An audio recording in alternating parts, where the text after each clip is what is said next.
dan sejahtera buat kita semua. Bapak, Ibu, dan keluarga yang dikasihi Tuhan, selamat berjumpa kembali pada ruang Inspirasi Sabda bagi keluarga. Hari ini Sabtu 14 November 2020, pekan biasa yang ke-32. Renungan kita diambil dari bacaan Injil Lukas 18 ayat 1 sampai 8.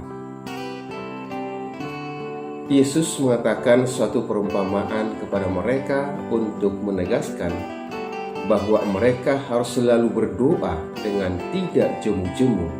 Katanya, dalam sebuah kota ada seorang hakim yang tidak takut akan Allah dan tidak menghormati seorang pun.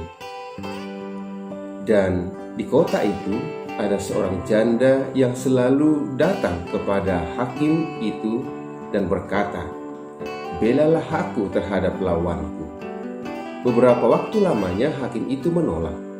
Tetapi kemudian ia berkata dalam hatinya, "Walaupun aku tidak takut akan Allah dan tidak menghormati seorang pun, namun karena janda ini menyusahkan aku, baiklah aku membenarkan dia, supaya jangan terus saja ia datang dan akhirnya menyerang aku."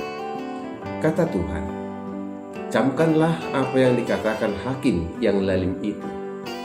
Tidakkah Allah akan membenarkan orang-orang pilihannya yang siang malam berseru kepadanya? Dan adakah ia mengulur-ulur waktu sebelum menolong mereka? Aku berkata kepadamu, ia akan segera membenarkan mereka. Akan tetapi, jika Anak Manusia itu datang, adakah ia mendapati iman di bumi? Demikianlah Injil Kristus. Terpujilah Kristus. Ngotot adalah sikap seorang janda yang dikisahkan Yesus dalam Injil hari ini. Yesus mengisahkan seorang janda yang ngotot untuk dibela seorang hakim dalam perkaranya. Tentulah janda itu tidak datang hanya sekali atau dua kali untuk menjumpai hakim itu. Pastilah berkali-kali. Janda itu tahu bahwa ia lemah dan tak berdaya, karena memang seorang janda sebagai seorang single parents tentu dipandang lemah dalam struktur sosial kemasyarakatan. Ia pasti akan kalah dalam perkara yang sedang dihadapinya karena ia tidak punya kekuatan.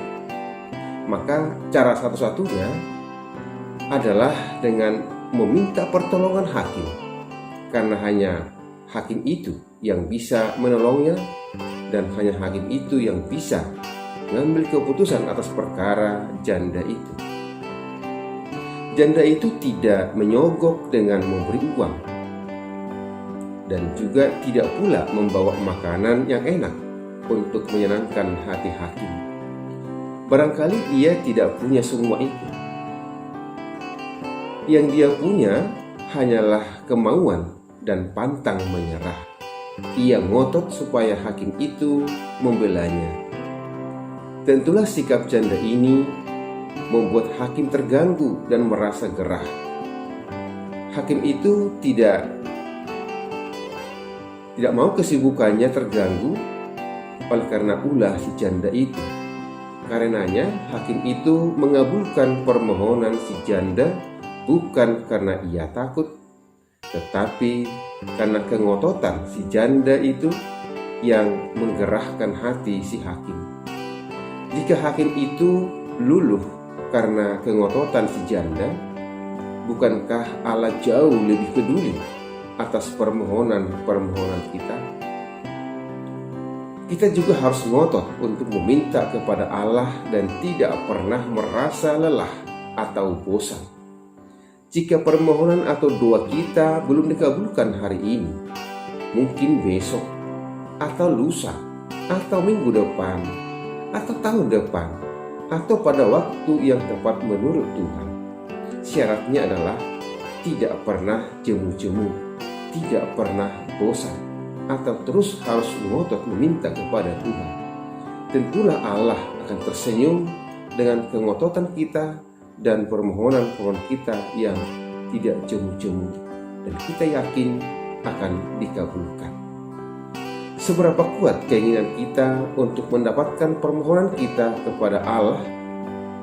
Adakah kita berusaha tanpa jemu-jemu untuk mendapatkannya? Silahkan ngotot, tapi jangan ngeyel, ya.